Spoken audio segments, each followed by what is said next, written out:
Streets of Rage, otherwise known as Bare Knuckles, is a 2D side-scrolling beat-them-up game for the Sega Genesis that was released to North America on September 18, 1991, and spanned a trilogy exclusively on the Sega Genesis console. It stars Adam, Axel, and Blaze, three ex-police officers who quit the force to battle against the criminal syndicate that has taken over the city. Choose your character and travel through 8 rounds to take back your city. Let's dive into Streets of Rage. In Streets of Rage, you mainly go left to a different part of the stage and face enemies who can appear on the left and right sides of the screen to challenge your character to battle. At any time during one-player mode, a second player can join the fight provided you have a second video game controller and can aid you in completing the game. The only life bar you can see in the game is your own, not the enemy's. So you never know when the enemy is going down on health until they vanish from the screen entirely. The only enemies that has life bars are the bosses, but there are no names on these bars. There is a boss battle on each stage with the exception of the 7th stage. Enemies are varied in type and gender. The women enemies tend to carry whips, but you can't knock them out of the enemy's hand and pick them up yourself.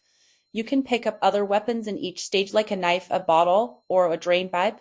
You can punch, kick, and throw enemies across the screen with the different controls of the game in addition to knocking them out with weapons.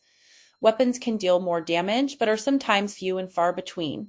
Sometimes it's better to just stick with your fists. Your special attack consists of a police officer and a police cruiser firing a rocket that attack all enemies on the stage.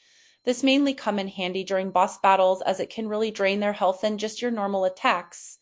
You're only given one special attack per life or per level, and you can find power-ups shaped like police cars to supply another. I would suggest saving them for a boss fight, or when you're surrounded and overwhelmed and you can't handle it on your own.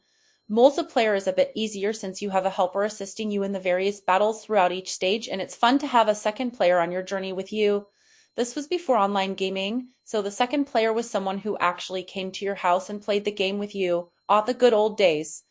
Now it's possible to get a different ending on the game depending if you play single player or multiplayer and whether or not you accept Mr. X's offer to join his henchmen. Because of this, it's possible to get a good and bad ending depending on the way you play. The graphics are still pretty good for 16-bit gaming graphics back in the day.